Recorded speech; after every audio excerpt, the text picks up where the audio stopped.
தொழில் சார்ந்து என்கிட்ட வரும்போது அன்னைக்கு நடக்கிற தசாபுத்தியும் அவங்க ஜாதகத்துல இருக்க ஜீவன தொழிலுக்கான கிரகம் இது எல்லாம் செக் பண்ணும்போது அவங்களுக்கு அந்த தசாபுத்தி இதை வச்சு அவங்களுக்கு பதில் சொல்லலாம். அடுத்து வரவங்களுக்கு தசாபுத்தி சரியா இல்லாத ஆகுறதுன்னா இந்த மாதிரி பிரச்சனை எல்லாம் வரும். அப்ப என்ன பண்ணணும்னா அந்த தசாபுத்தி இதுக்கு ஒரு சின்ன கதை கூட சொல்லலாம். ஒரு புது ஊருக்கு போறோம். ஊருக்கு போகும்போது ஒரு ஆறு ஒண்ணு வருது, இறங்கலாமா வேணாமா யோசிக்கிறோம். அப்போ ஒரு நபர், தெரிஞ்ச நபர் அந்த ஏரியாவில் இருக்க வராரு.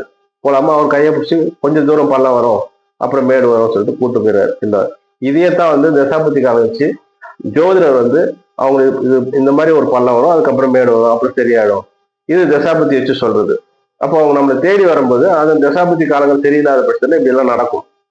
அவங்களுக்கு அந்த தீர்வு கொடுக்கும்போது அடுத்து தெரிஞ்சு அந்த மாதிரி நிறைய பேருக்கு நான் செஞ்சிருக்கேன். இது தொழில முடக்கப்பட்டவங்க எல்லாம் வெளில வந்திருக்காங்க.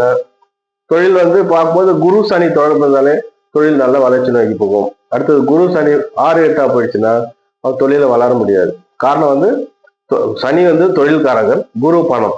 இவங்க 2 பேரும் 5-9 இருக்கிற ஜாதகத்துல நல்ல வளர்ச்சியை நோக்கி போயிருக்காங்க. இது 6-8 இருக்க ஜாதகத்துல வளர்ச்சியை நோக்கி போகல, அவங்க இருந்த இடத்துலயே இருக்காங்க.